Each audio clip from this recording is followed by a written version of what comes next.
Hello again, friends. All right, so we're going to talk about subtraction again, but this time we're going to use the number line to do it instead of boxes, sticks, and dots. So with the number line, the first thing we have to do is put our number line on our page. So I'm going to draw my number line here.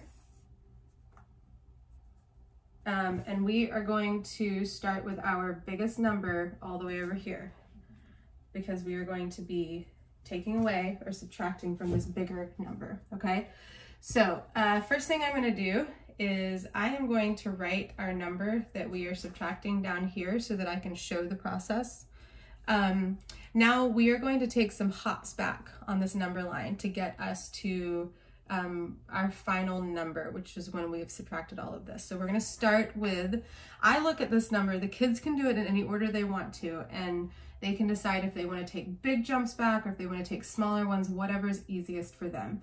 I am going to, just for the sake of showing it, I'm going to jump back by hundreds first because that seems to be the easiest thing to do.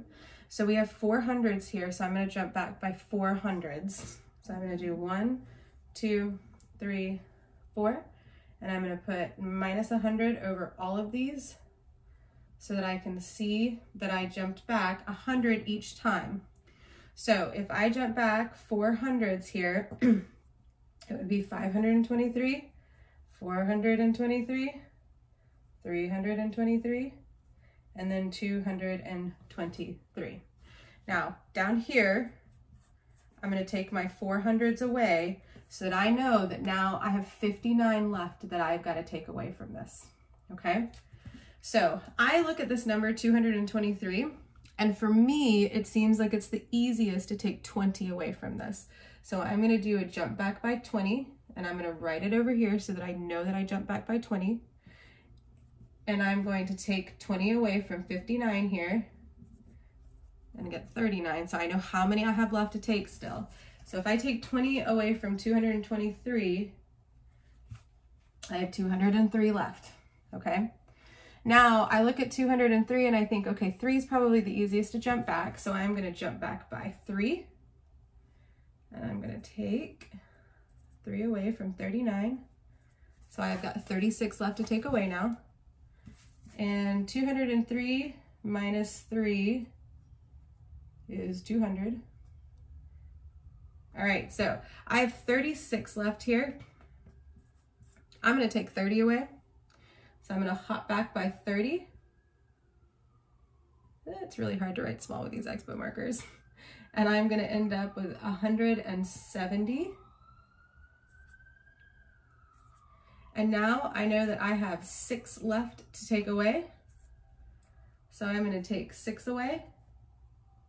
And I'm going to end up with 164. So you can see we got to the exact same number here using the number line that we did using the boxes, sticks, and dots in the last one. This is kind of like tier 2 strategy. So once they're super comfortable with the boxes, sticks, and dots, this can be the next strategy that's used here. Again, there are quicker ways to do this. They don't have to jump back exactly the way that I just did it. I just did it for the sake of showing. We could take one 400 jump back and then take bigger jumps back so it's much quicker. But it's completely up to them. That's kind of the beauty of the way that we teach math, is that we give strategies and the kids get to use whatever strategy is the easiest for them.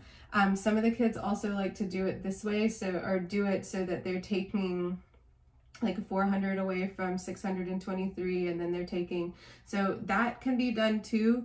The only problem with that is that we're still at a stage right now where they might make some mistakes and it's harder to go back and fix those mistakes if they do it that way. So I don't recommend that quite yet.